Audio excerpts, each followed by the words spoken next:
All right, greetings. Welcome back to Black Bear News. Where I seem to have a bit of extra. Sorry about that. Don't know why I have all that extra noise going on. Sorry. Anyways, okay, it's good. All right. Thanks everyone for hanging out with me today. Oh, I see. That's why. That's why. We're live on YouTube. Rock and Block, how you doing? Good to see you.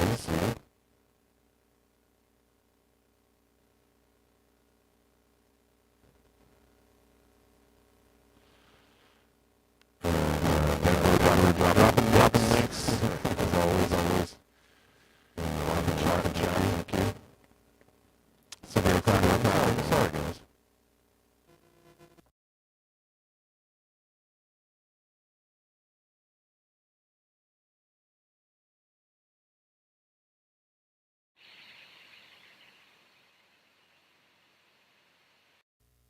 Check. All right. Well, I'm glad we got that out of the way, right away.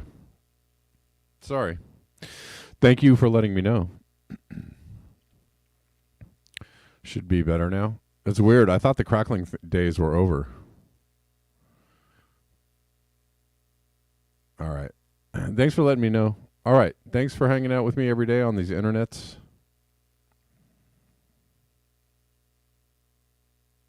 Welcome to Black Bear News, where everything is connected. And great to see y'all. Great to be here with you. And yeah, let's get into it. There's lots of things to cover. Lots of things to chew on today, news-wise. It was worse than crackling. Yeah, there was definitely something as soon as I logged. The thing that's weird is it doesn't really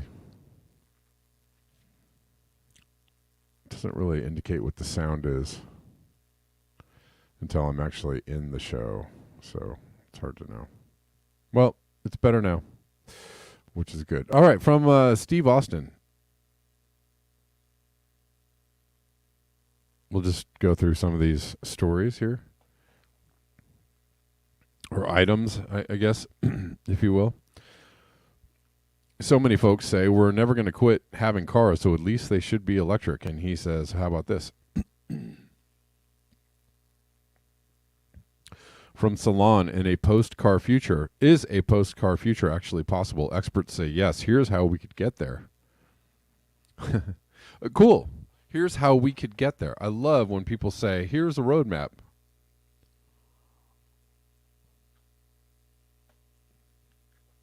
I love when there's a plan involved or just some kind of thought process.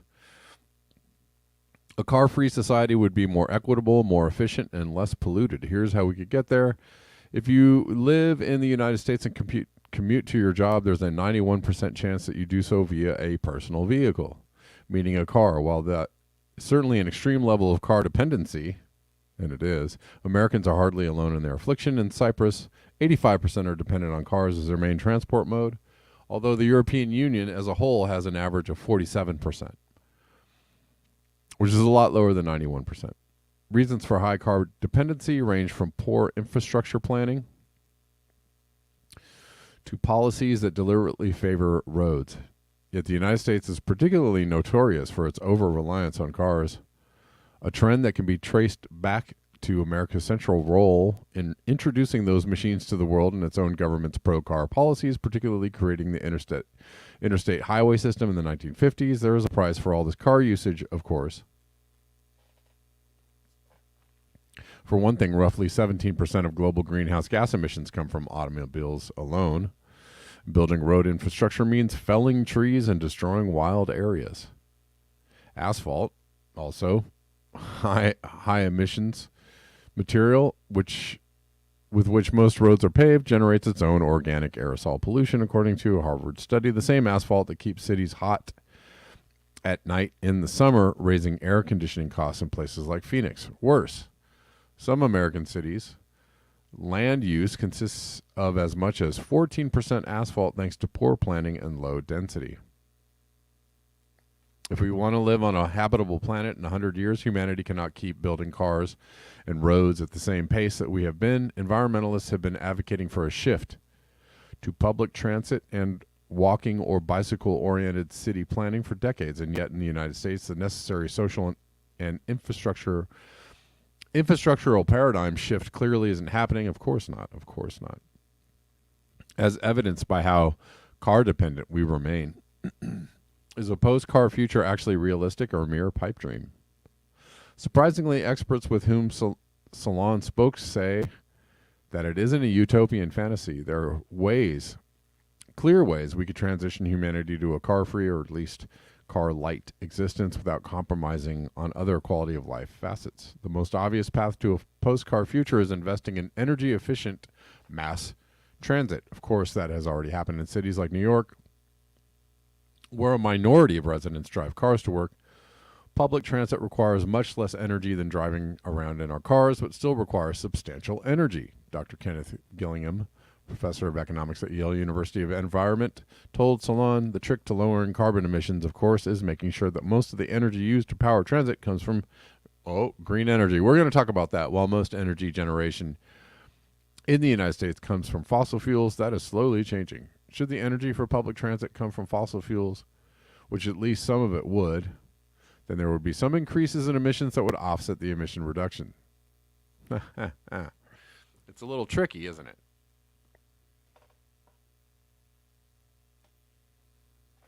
It's a little tricky.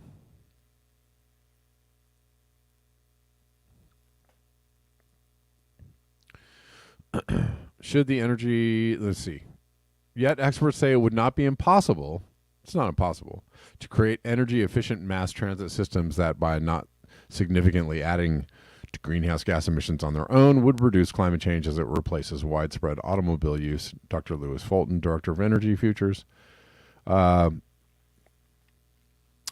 at the Institute of Transportation Studies at the University of California, Davis, pointed to Europe as an example of how this might work with qualifications. Got to watch out for the qualifications, don't you?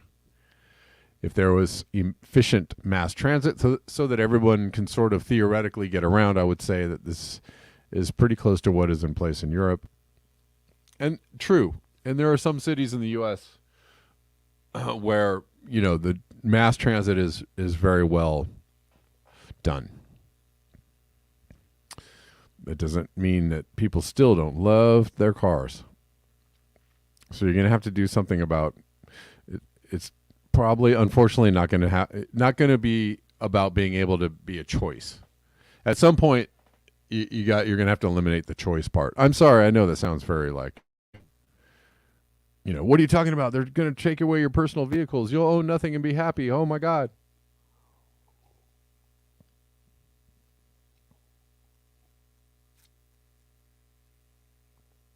I mean, I'm sorry, but that's just kind of how it's going to go, or have to go, if we care, and we don't.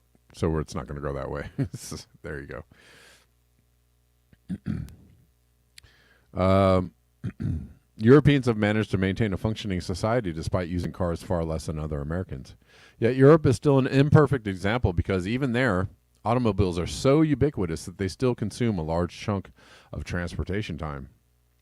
The key difference is that while Americans overwhelmingly rely on cars to get around, Europeans have an infrastructure that mixes cars more robustly with alternatives like buses, trains, bicycling, and even walking. Where are we?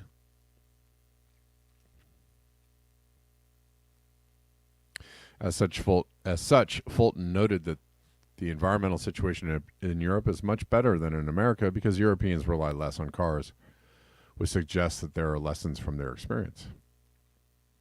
As long as we clean up our power grids, all right. Blah, blah, blah. Okay. Also,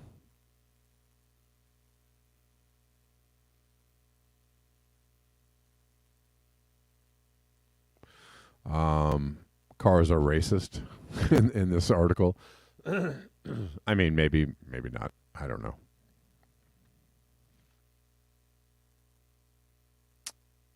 Um, I mean, they are on some levels. Okay. Didn't really find a lot of helpfulness in that. Didn't go far enough. Didn't go far enough in the thoughts around how we could eliminate dependence on cars. Didn't go far enough. Well, if we just get mass transit, lots of mass transit, right? They're still kind of talking to you in the paradigm of like, well, we need all the jobs and we need all the stuff and we need all the manufacturing. We need people to be able to get around to the jobs, except for car making jobs because there won't be those. But all the other jobs, sure. Everybody's got to get around, got to get to their jobs, got to make it to the work on time. And we're going to power all that mass transit with clean, green energy. And then that's it. That's then, problem solved. All right.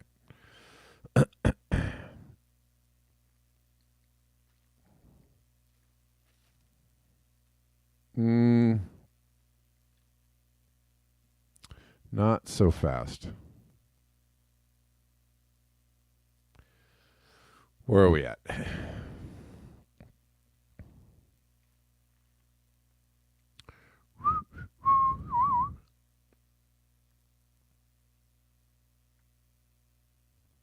Not so fast. Oh, by the way, I got a nice Venmo tip from Kevin Shanholzer. Thank you, Kevin Shanholzer, for tipping on the Venmo.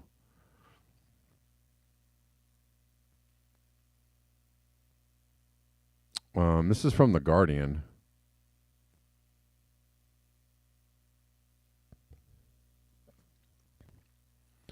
America's big shift to green energy has a woolly mammoth problem.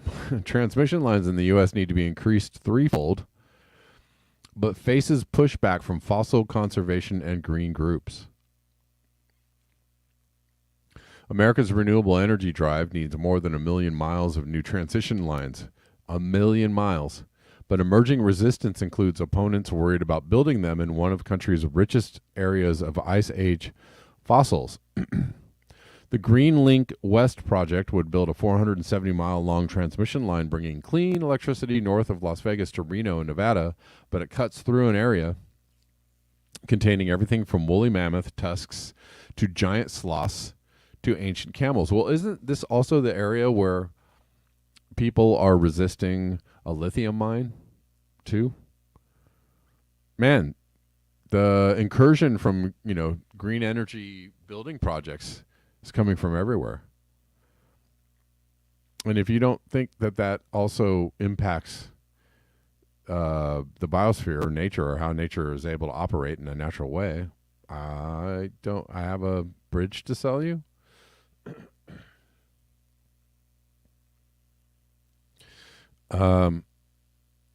It cuts through an area containing everything from woolly mammoth tusks to giant sloths to ancient camels. The pushback has highlighted a major and growing challenge to Joe Biden's attempts to expand clean energy in order to tackle the climate crisis, because he cares so much. How to quickly build vast new networks of electricity transmission across America without falling afoul of local communities and green groups. These pesky little green groups trying to save the environment. What are you thinking? We need clean energy, and we need it now for the people. Sloths be damned. If the U.S. is to eliminate planet heating emissions by 2050, it will need to increase the capacity of its current 700,000 circuit mile network of poles and wires by threefold. Triple it.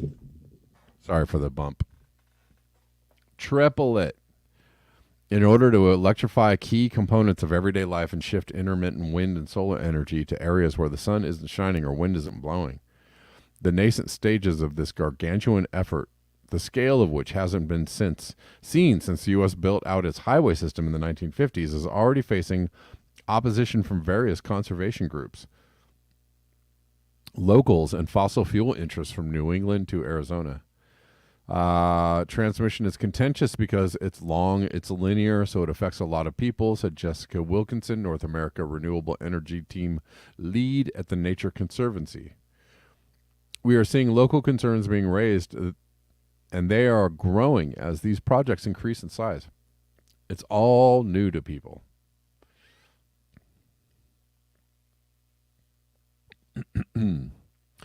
Here's a line here. Concerns it will disturb the Tule Springs National Monument, opposed by environmental groups and fossil fuel interests. Another one up here in New England.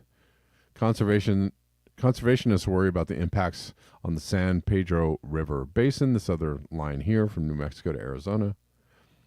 Suddenly, as lawmakers jostle over ways to speed up new projects, local opposition seems likely to grow. It's only been energy nerds like me into this. Most people haven't really thought about it, said Tim Latimer, chief executive of Fervo Energy, a developer of geothermal projects. But this is the next big barrier to renewables. There really is no transition without transmission. And how are you gonna build all that? Threefold. Sorry, you guys can't see this. How are you gonna build it threefold? With what? With clean energy? Nope. So you want to increase the emissions by that much in order to build out? I mean, that's a heck of a gamble, right? It's a heck of a gamble. Well, if we just build out this renewable stuff, we'll save the planet. Yeah, but you're going to have to pump out enough, so much energy or so many emissions in order to build out this infrastructure. And then what if it doesn't work? Or what if it's not enough? Here's a hint. It's probably not going to be enough.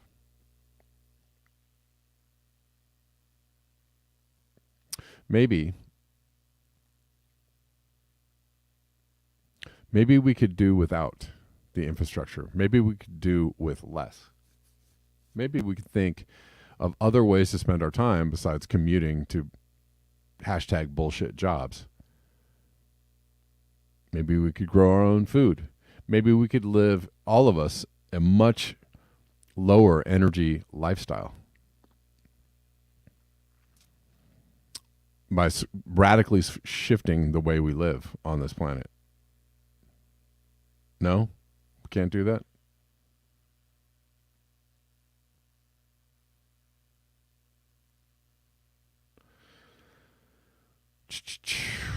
Those committed to preventing the defilement of valued landscapes are now placed in a conundrum where an unprecedented amount of infrastructure development is needed to protect those landscapes, as well as people from global heating.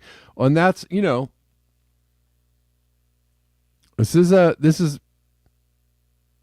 important, an important thing to there are a lot of people say like pollution and environmental and climate change aren't the same thing. Well, no, but this is the point at which you're saying like, well, is CO2 climate, heating due to CO2, is that the only problem we have on the planet? Is that the only thing we have to tackle? And this is, again, where trying to disconnect how everything works, trying to disconnect one issue from another issue, right? Trying to say that climate change is only about CO2 or planetary destruction is only about CO2 is false. It's a false narrative. Well, if we just take down these emissions, we can save the planet. Well, how are you going to take down the emissions? By building a bunch of stuff. By selling people a whole bunch of stuff that's different from the stuff that they already have. Really? That's how you're going to do it?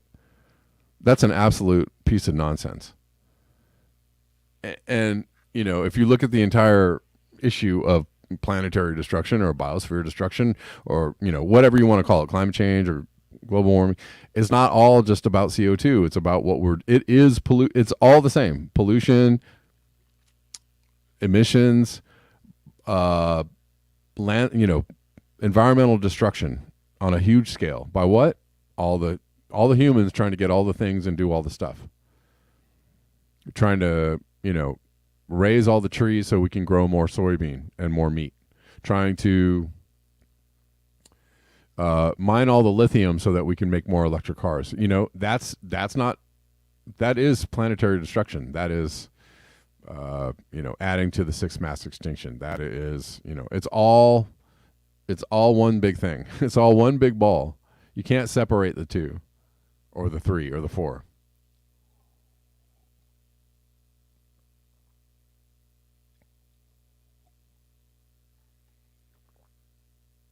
Stop trying to compartmentalize these things and see that it is all connected.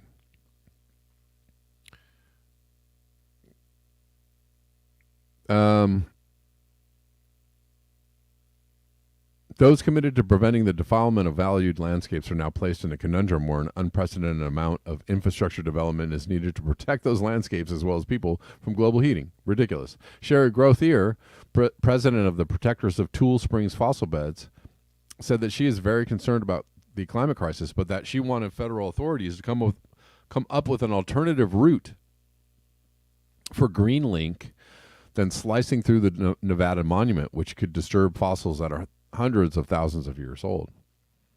Sometimes knee-jerk reactions can cause unintended consequences, do you think? And we know there are innumerable fossils left here. There's evidence of fossils everywhere just under the surface. She said of Tool Springs, a 23,000-acre monument situated north of Las Vegas, protected for its fossils, under the auspices of the National Park Service since 2014. It's one of the most significant fossil sites in the continental U.S. and maybe beyond. It's just very cool.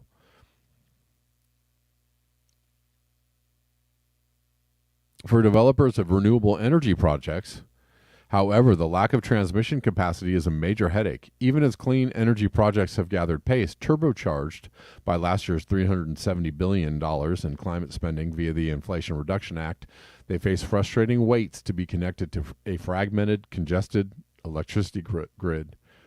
Oh, this is going to go great, right? The typical wait now is nearly 4 years, with much longer delays than this experienced by some companies. While the tap of new funding for renewables is now gushing, it risks being wasted due to the lack of a metaphorical hose pipe.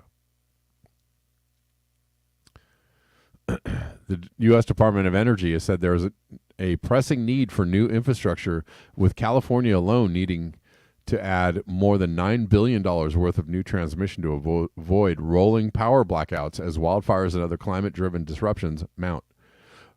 Man, we're in the middle of a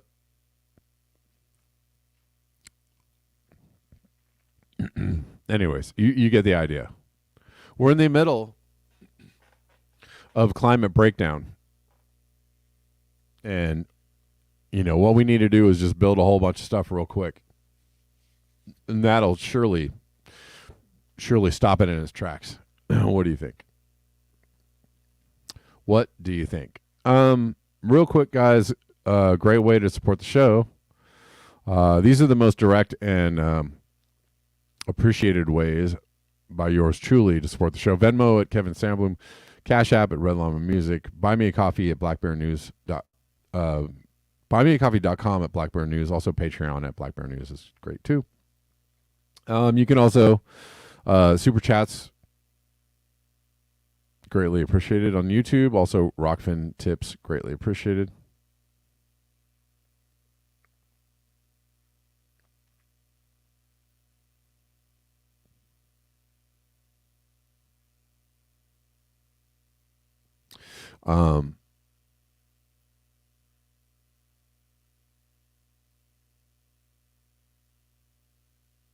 Anyways, I'm gonna move on to some other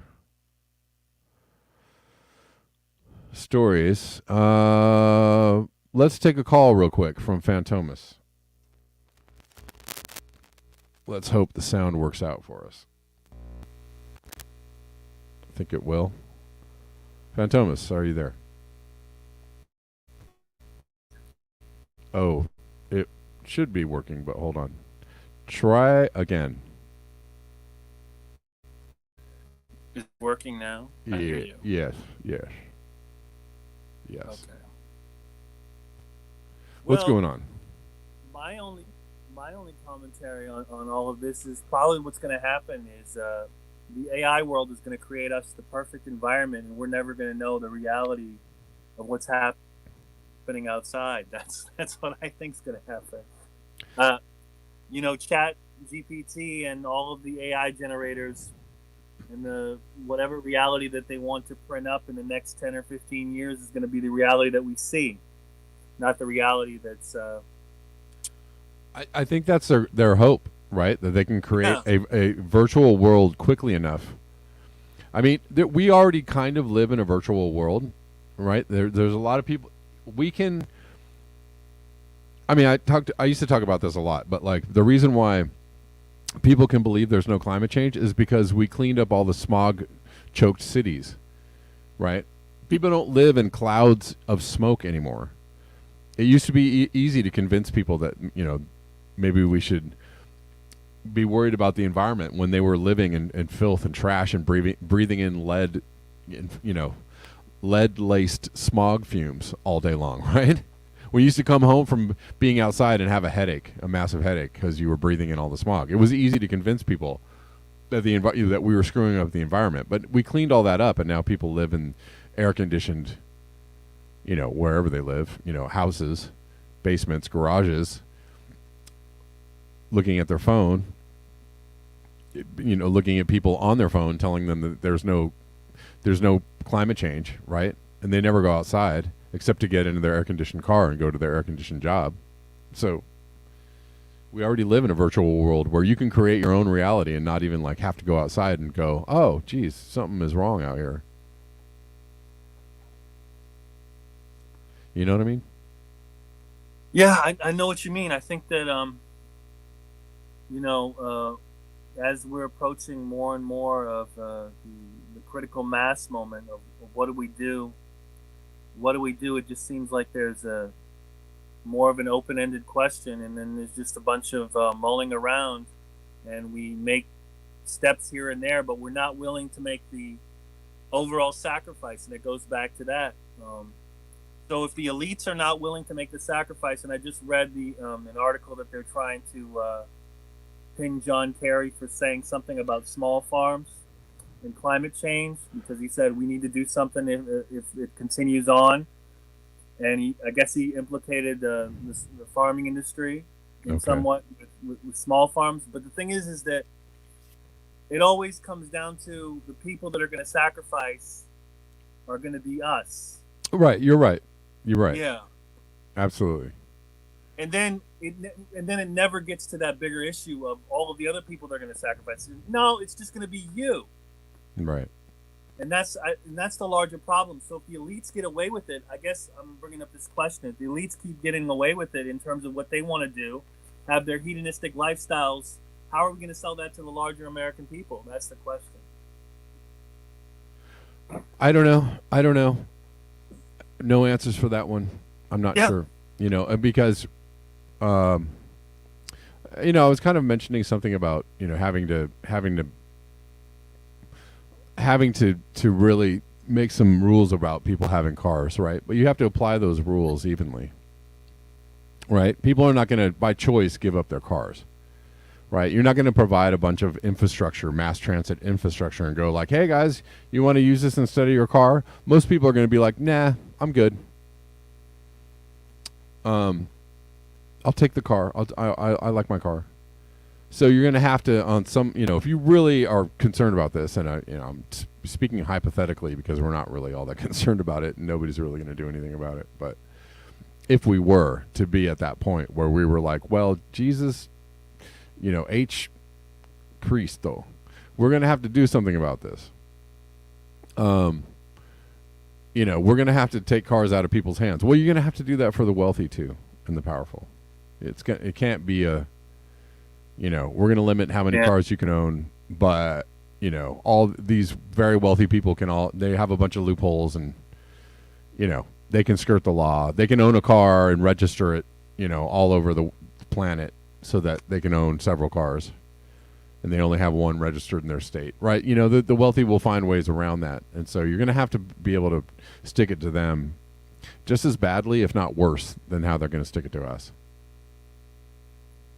I mean, the problem is, and then I'll leave it here, is the wealthy have such a bigger sound machine than we do, noise to make noise in the media sphere, Right. that they Exactly. always are leading the charge in a negative way, in the wrong direction, and that's the issue. How do we get beyond that? You got me there. I don't know. I don't All know. right. I mean, the only other way, the only thing I can think of is that we're going to have to band together as regular people and take. I mean, in a certain way, it's like if everybody, if there was an amalgamation of people and community type organizations where people really got together and said like, well, all right, we're all going to just give up our cars and do something different, and we're going to take ourselves out of the system in a way that's significant. That would do two things. A, you would already be well down the road of being able to survive without your car, and that's actually that's not necessarily what the elites want. They want to tax everything that you do with your car. They want to, they want to sell you a car and then tell you got to buy a different car, and then tax the living, crap out of even using that car. But actually taking cars out of people's hands would destroy an entire industry that's kind of a linchpin of our economy. And so if people just did that on their own accord, they could just go ahead and destroy that linchpin of the economy, right? And it's hard for people to think about that or doing it like that or thinking of it in that way, because it's all about jobs, jobs, jobs. What do we do? If we all banded together and grew our own food and took ourselves out of the food slavery system, if we did all that and then all stopped paying our mortgages or all stopped paying taxes, what would they do? I mean, if you did that on a massive scale, what could they do, really? You can start arresting and locking up thousands and thousands, if not millions of people? No, you can't do that. Right? That's the only thing I can think of, is that, we think creatively about ways to boycott the system. Take yourself out of the system and just say, this is what we need to be doing anyways. So let's suck let's suck the energy out of the system. Let's stop giving the system so much energy. Let's stop playing the game the way they want us. The game is, well, everybody wants more economic, freedom and vitality, and you do that by, making stuff and going to jobs or we could say, no, that's not how you create economic freedom or vitality. You create it by needing less of what they're trying to sell you. And if you can do that, if you can create a whole culture around that, then they don't have any power, because, well, first of all, you took all their money away. You took all their sales away. And, a company cannot, after a while, a company can't survive on limited sales or limited interests. They're going to have to fold up shop. And then they're all going to be sitting around scratching their heads wondering like, well, how are we going to sell them things? Well, they don't want your stuff anymore. So I guess you're going to have to go away. Bye. I don't know. That's the only thing I can think of. It'll be interesting to see if that culture can shift faster than we think it can. But yeah, who knows? You never know. I mean, you never know where we're right. You don't know. Right. I mean, they're trying to keep people from waking up, but they're failing miserably at that. And so the faster we can get people to wake up and to take things into their own hands, the better. And it will reach a critical mass, and then they won't be able to stop it. Well, I'll let you we might be back verging on that already. All right, thanks. I'll Thanks, let you Fantomas. get back to your other stories. Okay, thanks, man. All right, later. Peace.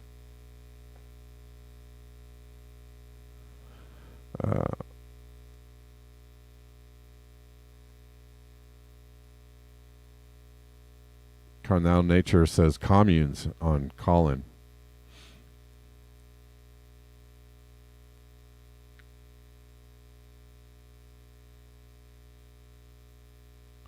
Let's see. No, I'm not missing the point, Carnell. Yeah, I don't think you understand Yeah, okay, yes, plants need CO2, but if they get too much CO2, did you know that if you get too much oxygen, it's bad for you, Cardinal? So too much of something is actually a bad thing.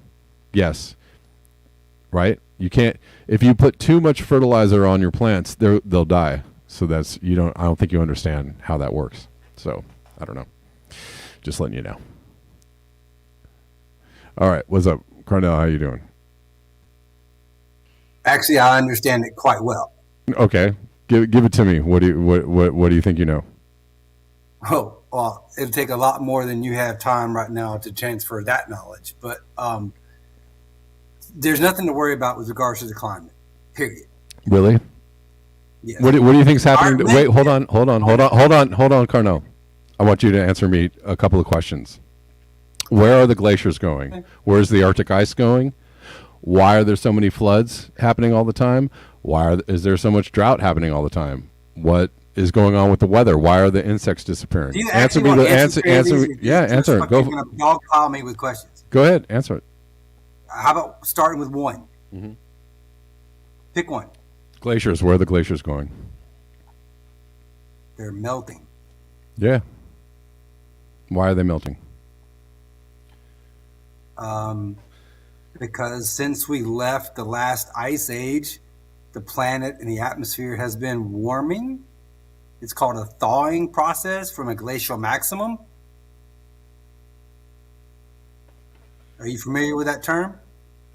Okay, but so you think that humans have nothing to do with that?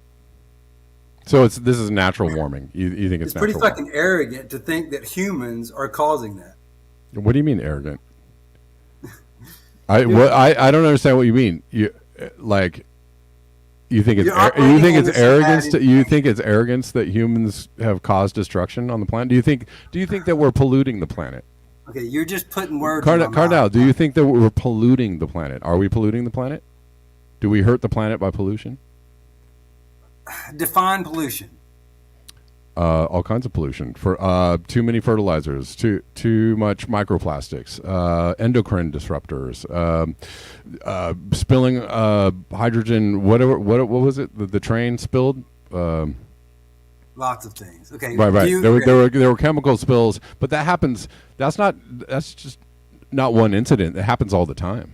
That happens all the time. What does that have to do with climate? But I'm asking you: are we polluting the planet? Are we hurting the planet by our pollution? Oh man, we're doing. See, that's a very reductive question. Is it?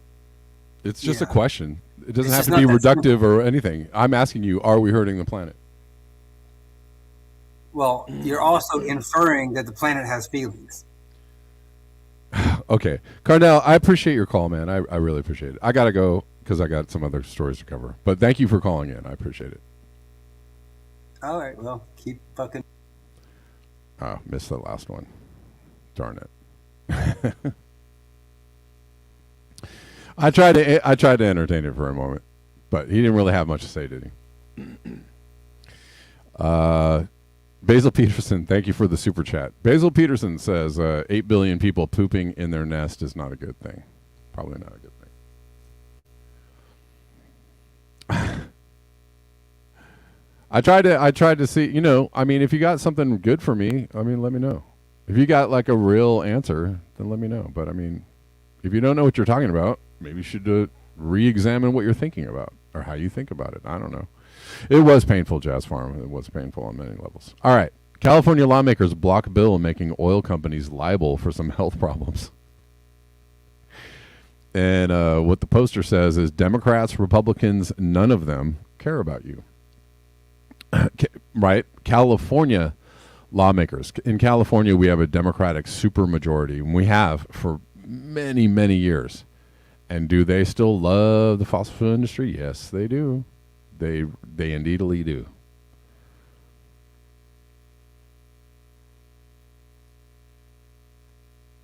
So if you think the Democrats are going to do the right thing and clean up the mess and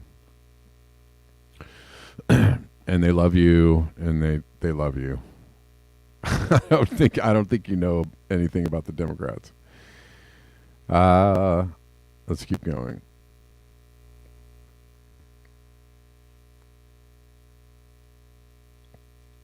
From Steve Austin, 2 billion people experiencing annual average temperatures above 29C. By 2030, this is the prediction, a level at which very few communities have lived in the past. Phenomenal suffering. He goes on to say, but I'm told it's extreme to talk about ending cars. Right? They're going to take away your personal vehicles. Well, they're going to take away your personal ability to have your heart keep beating and to breathe air and to be able to live. That's eventually what's going to happen is you will have your personal life taken away from you because wherever you're living is going to be impacted by something phenomenal. World is on track for 2.7C in phenomenal human suffering, scientists warn. Global heating will drive billions of people out of the climate niche in which humanity has flourished for millennia, a study has estimated, exposing them to unprecedented temperatures and extreme weather.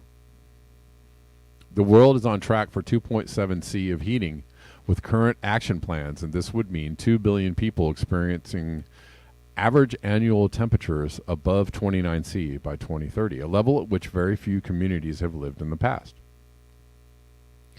Up to 1 billion people could choose to migrate to cooler places, the scientists said, although, those areas remaining within the climate niche would still experience more frequent heat waves and droughts.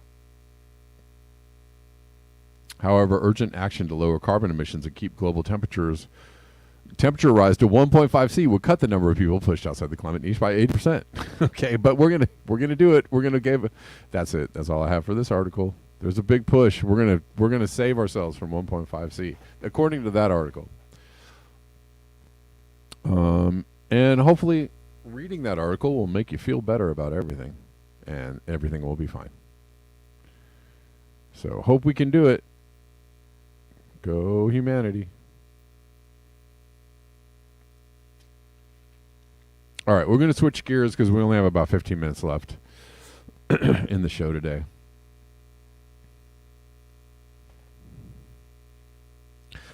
Shalel on Colin says, science literacy empowers you to know when someone else is full of the thing. Derek Jensen, quote from Derek Jensen, no matter what we call it, poison is poison. Death is still death, and industrial civilization is still causing the greatest mass extinction in the history of the planet. There you go.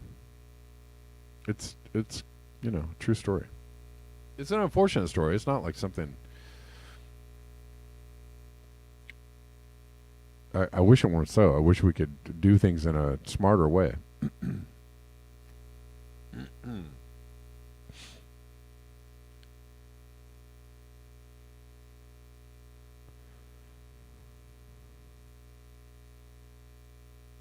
Yes, global solidarity. We are experiencing pollution from last century. Today's pollution will destroy more in the future. Sorry, excuse me. Pardon me. All right, what are we talking about here? Apparently somebody is so Joe Biden, I think, gave a political favor to Democratic candidate for governor in South Carolina, and they are turning around and supporting a third-party independent run, or the infrastructure for a third-party run against Joe Biden, or against, both parties, right? It's not against Joe Biden, but they're saying it will affect Joe Biden. But this is kind of a humorous story in a way. After South Carolina helped propel Joe Biden's Democratic primary victory in 2020, he installed the state party's chairman as head of the national party and successfully pushed party leaders to hold the nation's first 2024 primary in the Palmetto State. Now Biden is getting his thanks. South Carolina's Democratic gubernatorial nominee last year, whom Biden once endorsed, is helping lead a corporate front group's 2024 ballot access campaign for a potential third-party unity ticket, a dark money effort that Democrats worry could throw the election to Donald Trump. I didn't even know this was happening, so this is very interesting. Apparently, this is called No Labels. This um, this group who's trying to do this. Joe Cunningham, a former South Carolina congressman and Democrats 2022 gubernatorial nominee, recently joined No Labels, a pro-business, outwardly centrist advocacy group, as a national director. He is working on its reported $70 million ballot access project, laying out the groundwork for a third-party challenger to Biden. The move comes after Biden selected South Carolina. This is great. Oh, yeah? Thanks for the help. How about this? Yeah, you're right, Judy Truitt. The key word is corporate group. I mean, I don't necessarily trust this endeavor. We'll see what comes of this and what this really actually means for an election, or for anybody who's trying to get elected outside of both parties. We'll see what this means. Or is this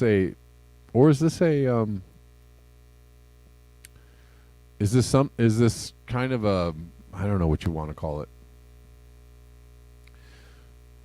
a campaign to make a third party just absolutely, vehemently the worst thing ever, right? So that you could never run third party ever again. I don't know. Who knows?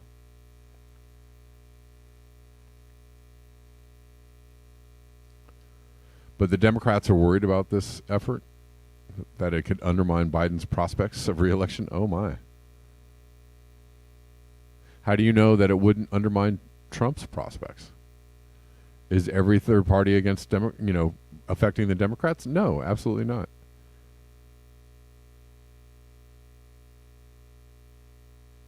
Anyways,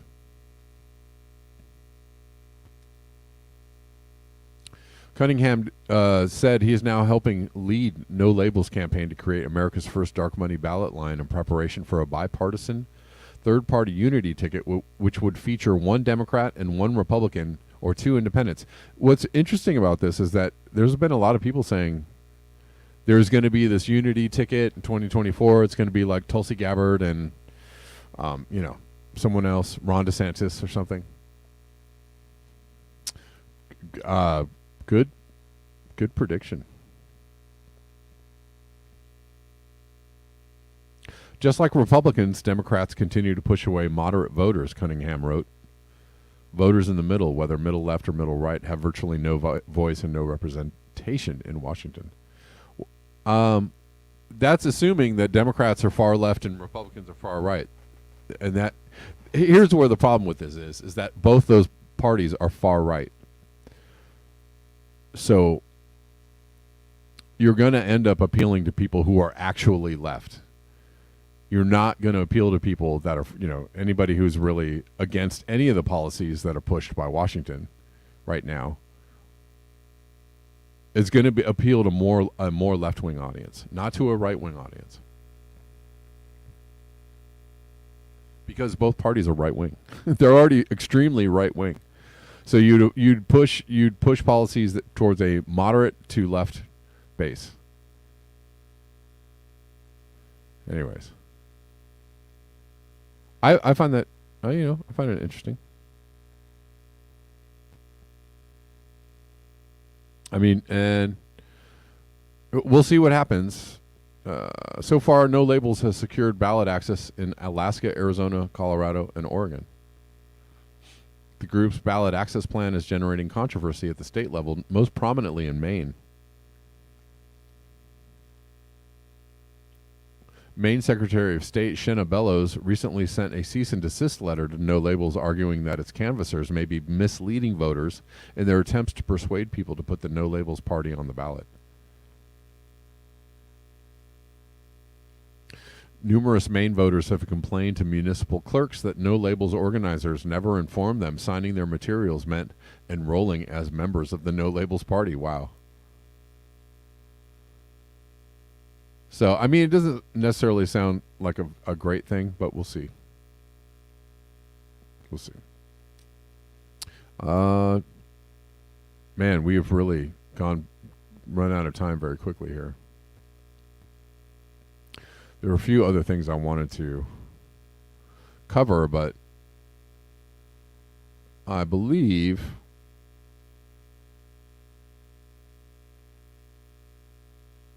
we are mostly out of time here.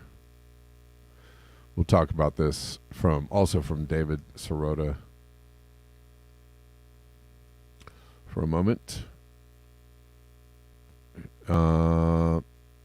Mike Lee saying, I'm all for making energy production cleaner, but the obsession with ending fossil fuels is harmful to hardworking Americans, especially those who live paycheck to paycheck. We all live longer, happier, healthier lives because we have access to what? Clean, affordable fossil fuels. And David Sirota responds with a Harvard School of Public Health headline, fossil fuel air pollution responsible for 1 in 5 deaths worldwide.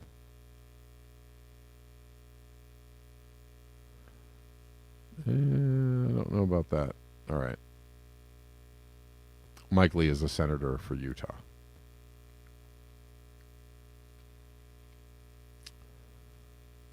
I don't know. Yeah, I mean, we'll see. We'll see who wins out here. Is everybody living a life of luxury and ease? Is that going to be our future? Or is it going to be a future of people trying to figure out how to live on a very, very sick planet? What's the reality here? What's the most likely scenario?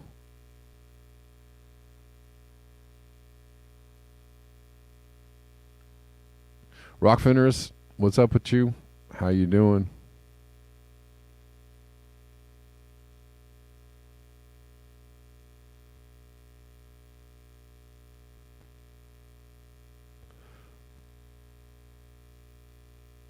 All right. Denver dropping more links. I will have to read these. But thanks for hanging out with me on Rockfin, guys. I see pretty good group of people here.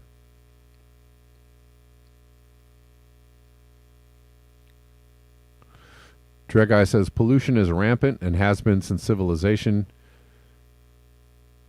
Climate change is a different subject, though some aspects of either are relevant to both. If we stopped pollution, would climate change stop? That is not known.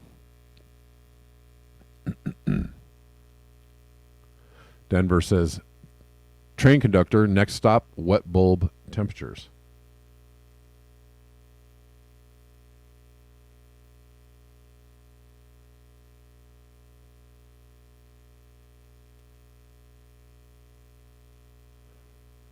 Let's see.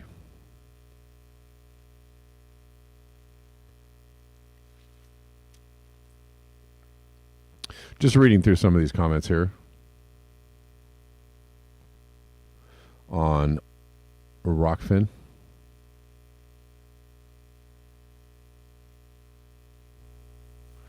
All right, guys. Thank you so much for hanging out with me today. Thank you for your eyes, your ears, and your conscience. Thank you to the callers. Even the ones I don't agree with. I appreciate you. Thanks for calling in. That was the part that kind of I couldn't keep going with the conversation after he said the Earth, that we're hurting the planet, and he thought we were hurting the planet's feelings. Okay, that's not what I think.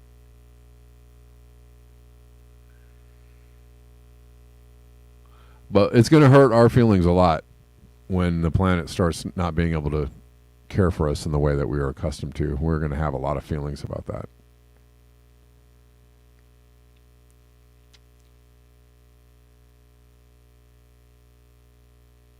All right, guys. I will see you tomorrow at the regular time of 12 p.m. Pacific Daylight Time.